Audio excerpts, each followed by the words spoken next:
Hey everybody, this is Greg Ryder, CEO and founder of Angel Investors Network, and welcome to another interview series where we interview entrepreneurs and investors and venture capitalists and people that are out there with the goal and the mission to help entrepreneurs succeed and create wealth, because that's what Angel Investors Network is all about. I am the publisher, we are the publishers of Angel Investors News. It's a nationwide network of publications to report on angel investing and the early stage startup. And I'm also promoting my new book, Saving America One Crowd at a Time. And for everyone who's interested, you stay to the end of this interview, which will probably be 20, 30 minutes. I'll give you a link where you can get a copy of my free book, Saving America One Crowd at a Time, which is about crowdfunding and the new laws that enable us to raise capital in various forms that we weren't able to do so in the past. So with that being said, quick little story. I'm with my partner, Kevin Harrington. We're in New Orleans. We're at an investor conference, the New Orleans Investor Conference. And we're sitting around talking up in the hotel room, and he mentions that he's speaking at an event and this website called amazing.com, and starts talking about this young entrepreneur and what they were doing. And I'm like, wow, this is very interesting. And so I went to their website and kind of looked at it, and I'm like, man, I want to talk to this guy and talk to him about what he's doing, because they're serving entrepreneurs and helping things out. So today I got Matt Clark on with me. He's one of the founders of amazing.com. So Matt, I appreciate you taking some time to talk to me today. Appreciate it. Yeah, Greg, thank you. And welcome everybody. So real quick, why don't you just give us a quick little background of, I'll just take this. So I'm sitting here going, how do you get the domain amazing.com? That's probably a pretty decent little story. Tell me about how you got the domain amazing.com. Yeah, so it was funny. We started looking at it probably, I don't know, 2 years ago. And so I was like, well, let's see if anybody has a domain, because we had a course called Amazing Selling Machine. Then we created Amazing Academy while we were trying to sort of tighten up our brand name. And then I was like, well, let's see if it's available. So I look at it, and it's like some old ghetto, like 1998 website. And it was for like a haunted house, but it didn't look like it had been updated in 15 years. And so I did a little domain valuation thing online. It said that it was worth like, $400,000 or $500,000. And then so I was like, maybe he just doesn't realize what he has. And so I sent this guy an email. I just found it online. I sent the guy an email. I was like, look, how about this? I'll give you 20 grand for the domain. And I'm surprised he even responded, because it's just such a lowball offer. And he was like, yeah, thank you. But he's like, the top offer right now is, $450,000. I was like, holy crap. I was like, okay, I'm not ready to do all that right now. So just sort of let it alone for a year. But we kept building and building and building, and knew we really wanted it. Sort of reached back out, did some negotiation, paid a sizable chunk of money, and sort of ended up with the domain. So he was kind of at that point ready to sell it, because some startup was leasing it at that point, but it just wasn't really panning out. And so there's like a lot of things. You're willing to pay enough money, you can get it. Well, that's it. That's an interesting. So from day one, you were kind of prepared to stick with that brand, even that you knew that you would have to pay sizable amount of money for the domain. And that what was the thought process between you and your partners going, well, can we change the name? Can we go with the .us? Can we go with something else? Give me just a minute or two on that thought process, because that's interesting. Yeah, so never wanted to give our members or customers or our employees or anybody else the perception that we were changing our brand, changing our entire business. Throughout this entire thing, we basically just sort of been evolving how we do what we do, which is helping entrepreneurs primarily through online education. And so we had one course, and then we knew we wanted to have multiple courses. But we'd already built a good brand with that first course, but the name of the course was Amazing Selling Machine.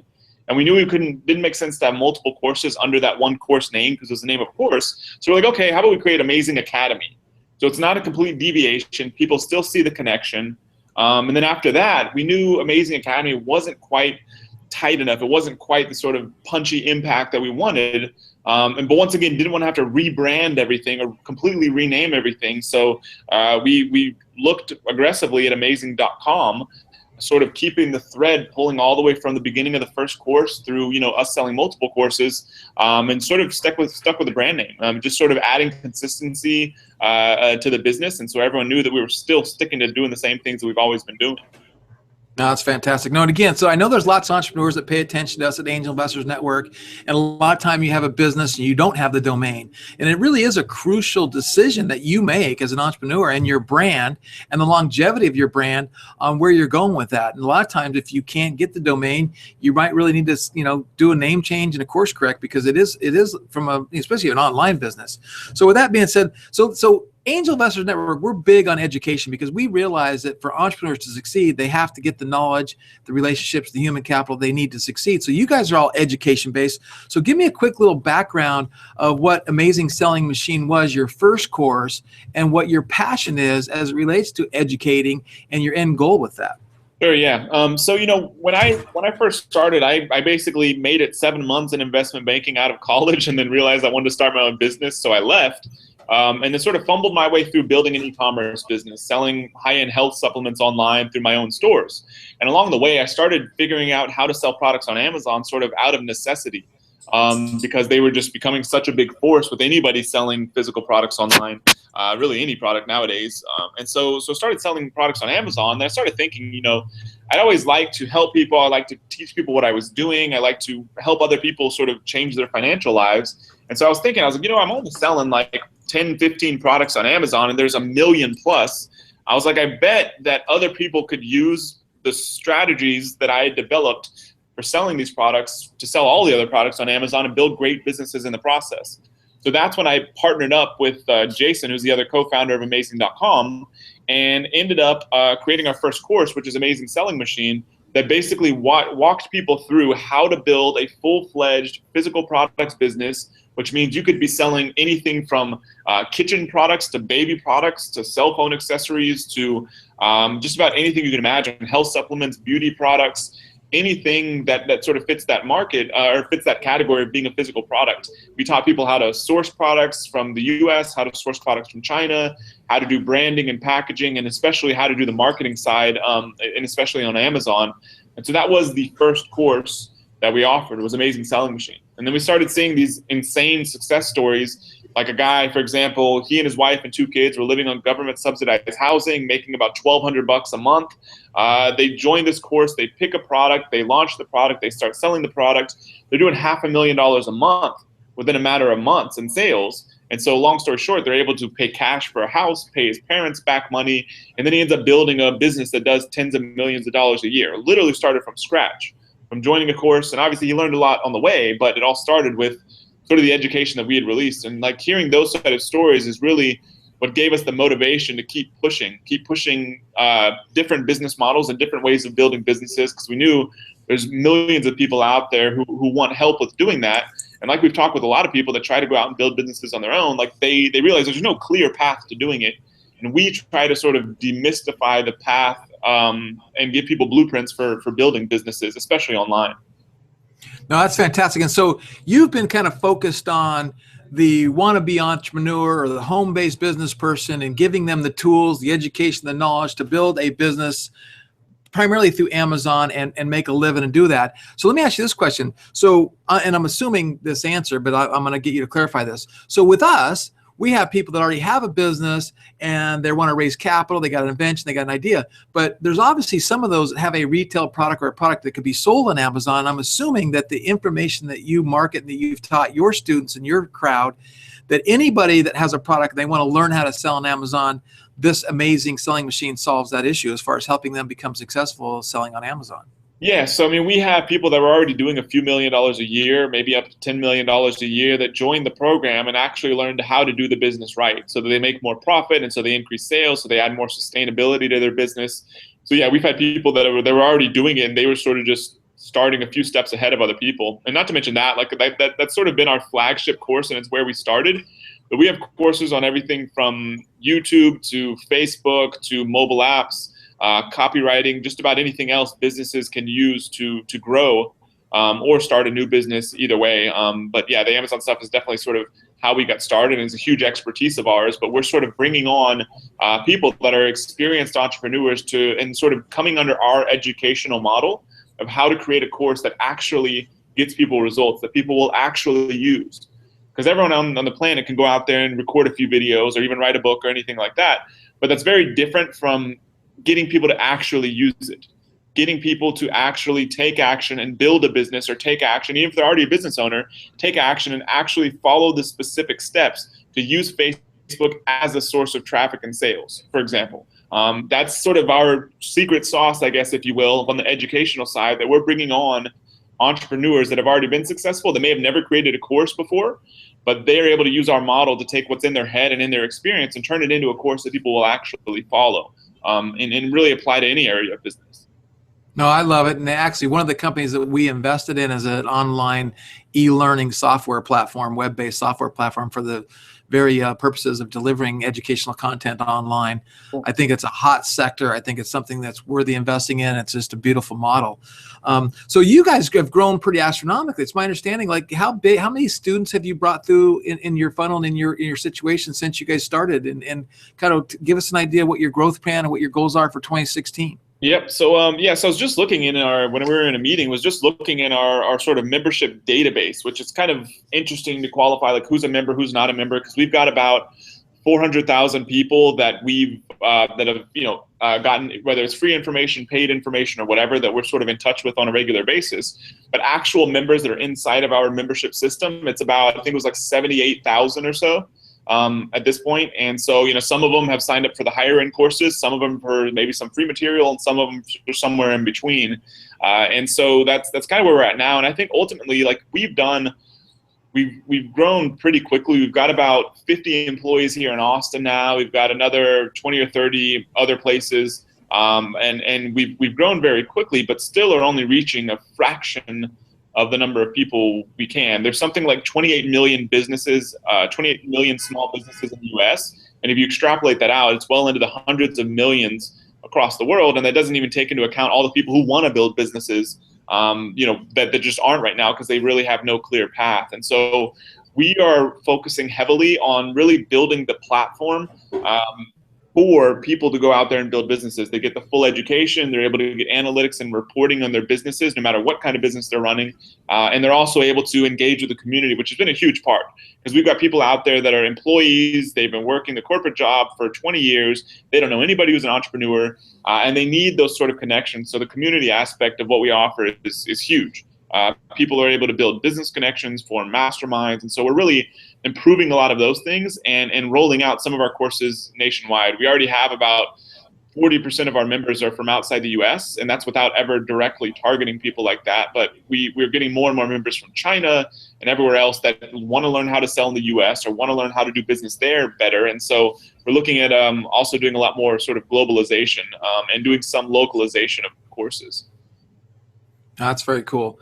So let me ask you a couple of questions going back to my investment banking world of things. So did you guys get any money from investors to anywhere in the process of your company, or did you self-fund the whole thing? Yeah, no, we up to this point have been completely self-funded. And then really until recently, I was always, sort of completely against taking money, because I felt like we were still sort of really honing down and figuring out our business model and priorities. But like just recently, I've sort of opened our mind up anyways, a little more to that, because I'm starting to see more and more opportunity for where we would actually invest heavily if we were to go down that route. But we haven't yet. Up until now, it just hasn't really been a need. We've been a very healthily profitable, sort of cash positive business, and we still are. It's just the question is like, do we want to sort of add more fuel to the fire to sort of get to where we want to go faster?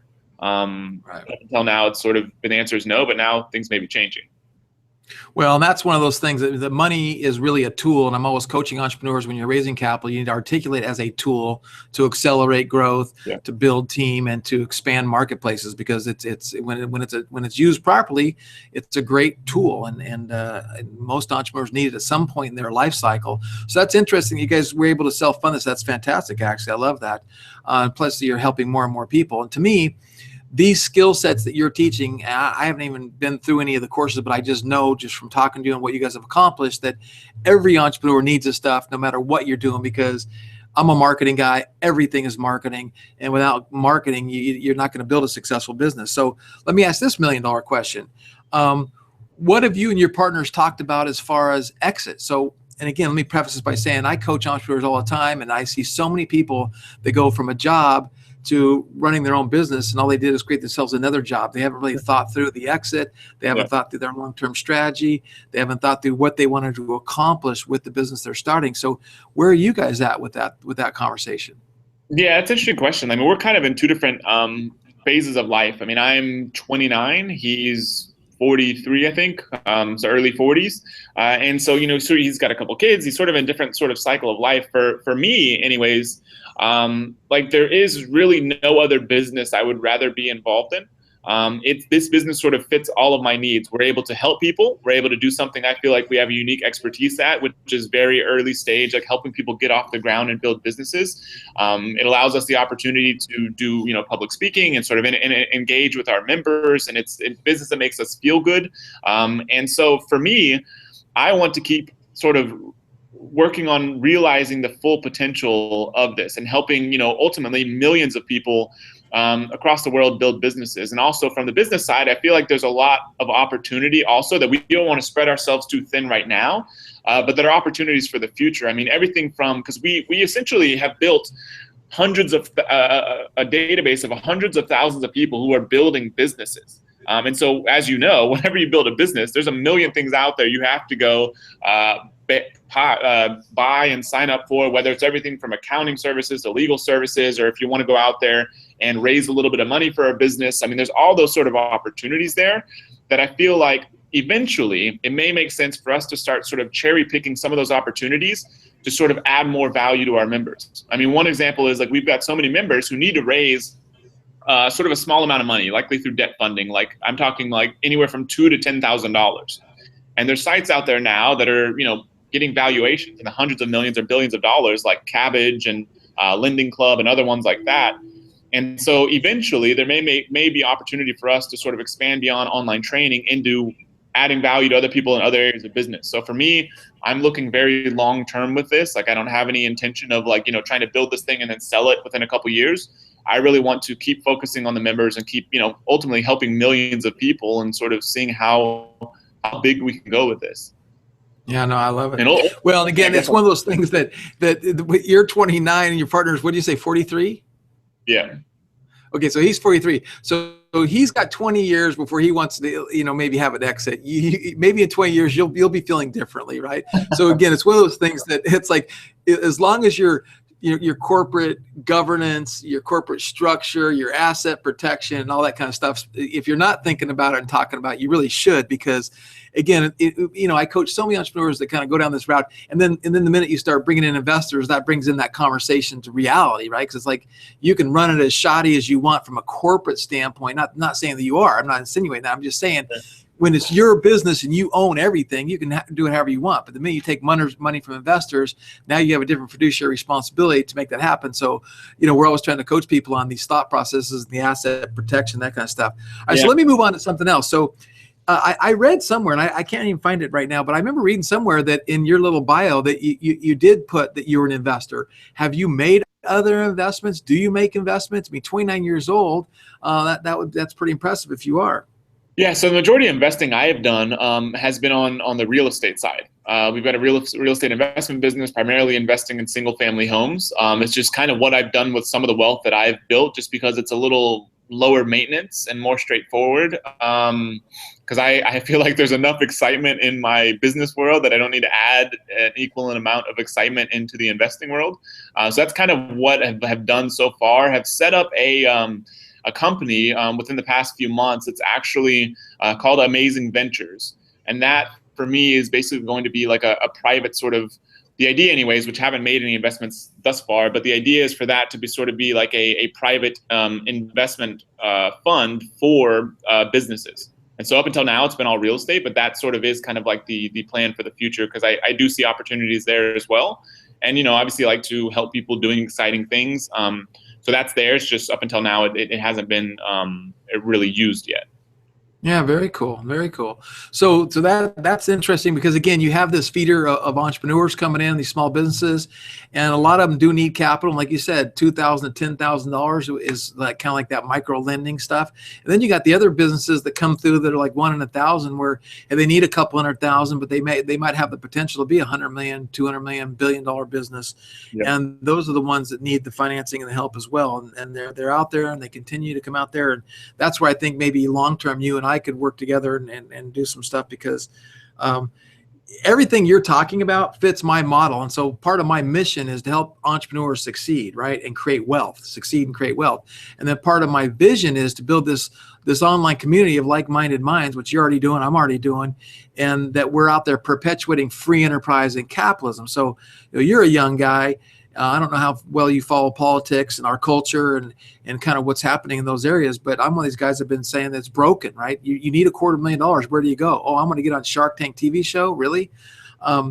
So this whole idea that you're helping entrepreneurs create businesses and live the American dream is what we're all about. And helping people succeed is what makes our country great, and what creates the jobs, stimulates economies, and makes everything go. So and I'll make a prediction for you real quick. So this is kind of a cool little story. So I raised the original seed capital for Home Shopping Network back in the early 80s. And if you can imagine, and you weren't even born then, but if you can imagine that, I'm calling you up and I'm going, hey, Matt, dude, you got to invest in this deal. They're going to sell stuff on the television, 7/24, 365. They're going to take your credit card right over the phone. And back then, credit cards had never been given over the phone. We had 3 television stations. Cable was just coming out. It was like, Ryder, you're crazy. No one's ever going to do this. Well, I call it torrential downpour economics. So when you consider the fact that we invested $600,000 of my money and other investors' money into Home Shopping Network and help them get launched and off the ground, and what that's created over the last 3 or 4 decades is torrential downpour economics, right? The jobs, the shipping, the manufacturing, the bookkeeping, all that kind of stuff is just phenomenal. And even kind of like fast forward to today, you get without the Apple iPhone, we would really be in a serious recession, because you look at the iPhone and how many jobs that created, how many businesses that created, from the apps to the covers to the earbuds to everything else. It's just amazing. So I want to commend you and your team. What you guys are doing is you are amazing.com in itself is that torrential downpour of economics. By you helping entrepreneurs build a business and succeed, the jobs they create are phenomenal. And I don't know if you have any comments or thoughts on that, but I want to commend you. I think it's fantastic. Yeah, I mean, we sort of done some calculations, which we haven't done recently, probably in the past year. But back in the day when we had first released our first course, then we do a live event. We kind of want to do a big rah-rah and like sort of tell people all the things that they were doing. And we would calculate kind of like the total financial impact of what we had done. And so we took all the people that had gotten the course, we took the amount of revenue that they had produced, our estimation of it, and then sort of extrapolate that out to like how much inventory they would have bought, how many jobs that would have sort of impacted or created, how many employees they're likely employing now. And then, it's well into the hundreds of millions of dollars, like even in the early phase. It's just sort of incredible how that sort of ends up sort of extrapolating out to such a bigger picture. And it all starts, that's why they say, like, I don't know what the percentage is now, but such a massive percentage of people are employed by small business because of all of it. No, it's just like you're a real patriot for doing that. And there was a study that came out at one point that said for every dollar an angel investor invests, it affects and creates like 7 jobs. And you're going, how can $1 create 7 jobs? And it's like that trickle down aspect. And again, that's talking about a successful, venture, but it trickles down. So let me ask you a couple of questions and we'll wrap things up. So what is if you were to try to boil down to like one thing, I'm an entrepreneur, I have a dream, I have a vision, I want to get my own business. What's the one piece of advice that you would give that entrepreneur as he gets ready to venture out and cross over that, corporate America, I got a job, to being an entrepreneur? What's that one piece of advice you give him? Well, I'm kind of going to cheat because I'll say the first one is to get started. A lot of people wait. We've seen it with people that they have every tool they could possibly imagine. They have a clear path from start to finish and to build a business, and they still take 6 months or never to build the thing. And it's, a percentage of people that's just, whatever reason the case, they get sort of paralysis and they don't do it. And so that's kind of the first thing, is to actually get started. And the second thing, which is something that I've sort of learned the hard way, especially in some earlier businesses, is that from the very beginning, focus on adding as much value as possible to the customers, whether that's through better customer service or a better product, or a combination of both. Like the earlier you focus on that and realize there's real people on the other end of every transaction, especially it's harder to sort of get that in your head when you're selling stuff online, but there's a real person. And so like the more value you give them in terms of a better product or better customer experience, the better your business is going to be long term. And ultimately, that's the only reason why any business stays in business for the long term, regardless of how clever they are with marketing or how good they are at operating a business. If they don't have a better product or a better experience or value for customers, it's not going to matter. So the earlier you focus on that, I feel like the more sustainable your business is going to be, and the smoother of a ride it's going to be. That's great advice. And every time I ask that question, we get a lot of people saying that. So it's universal, people. If you're listening to this, take heed. Okay, so here's another question. What's the number one mistake that you see entrepreneurs continuing to make over and over and over again that they should avoid? Yeah, so I think the number one mistake that I see is not hiring people sooner. A lot of times people, like we've seen people that have ramped up businesses that are doing hundreds of thousands of dollars in profit per month, but they're too busy to go out there and actually figure out how to hire and train and delegate stuff to other people. They just keep doing it themselves. I tried to hire somebody. I did hire somebody when the business was barely making enough to pay myself a salary, but I knew that the only way I was ever going to grow it is if I got somebody else to come in and start doing things that I was not the best at. And that was the only way to grow. So I see people time and time again, like not figuring that out sooner, and they try to do everything in their business for far too long, whereas they're just going to become a much more effective entrepreneur when they figure out how to really focus only on the things that they're best at and let other people do everything else. Yeah, very cool. Great stuff. Great stuff. So let me ask you this last question, and this is kind of for me too, because the hottest topic in my world, and it's obviously in the periphery of your world, is crowdfunding and the new Jobs Act, and the new laws are out there and crowdfunding. And again, I wrote this book, and I told everyone if you hang around, you can get a free copy. So right now I've got it. It's Saving America One Crowd at a Time. Saving America One Crowd at a Time. And you can get a free copy of this. I'll ship it to you. You pay the postage and handling. But crowdfunding is just a hot topic, right? Because it's creating jobs, it's stimulating the economy, it's giving entrepreneurs a place to get funding. New laws are being changed. It's some of the biggest deregulation since the Securities Act of 1933 and 34. All kinds of stuff. Billions are being raised, both on the equity crowdfunding side as well as on the rewards-based crowdfunding side. And do you have any opinion of it? Any thought process? Where are you at with crowdfunding from your community and your crowd? Yeah, I mean, I think that's absolutely just wild what's going on with it. I mean, we've had members that have we don't have much expertise doing this ourselves, but they sort of figured it out on their own out of necessity. We've had members that have raised hundreds of thousands of dollars using sites like Kickstarter and other sites for their businesses. And then I see even our employees walking around, they're into some video game or something like that just raised $1 million. From people just like them that are getting some little trinket or something like that for giving them that amount of money. It's just insane what's happening with crowdfunding. Like it's not something that I've been personally deeply involved with, but I'm definitely very surprised by the impact that it is having. And so we're looking on bringing people on that are experts at crowdfunding to sort of bring that opportunity to our people, so people really understand how to use it to grow a business. So it's a very exciting thing. So. Yeah. Well, look no further. There you go. So, and again, for me, I've been one of these guys, and my story is I was born to a really wealthy family, and my dad was in the good old boys club, and he always got the call, and he got the hot deals, and it's like we made money just all the time because my dad was in the good old boy club. And I talked to people about, did you get the call? Did anyone call you to invest in Google? No. When they were starting up? How about WhatsApp? Did you get the call for WhatsApp, Twitter?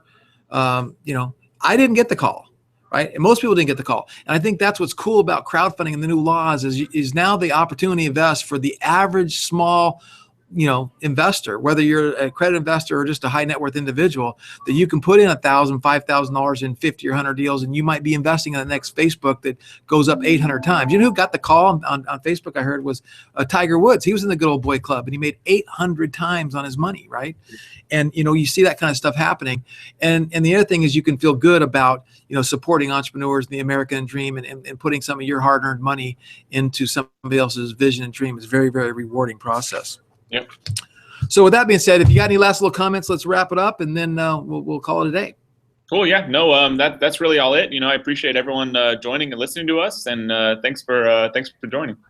And if you want to check out Matt and what he's doing, you can go to amazing.com. It's amazing.com. That's a great domain. It's going to pay off for long-term form. And if you want more information about Angel Investors Network, you can go to angelnetwork.com. Angelnetwork.com. You can check out our stuff and get a newsletter. You can go to Saving America One Crowd Time to get your free newsletter. Until then, do what we do. Wake up every day with an attitude of gratitude. Tell somebody you love them. And I promise you'll have a better day. This is Greg Ryder signing off. Thanks, Matt. Yeah, thank you.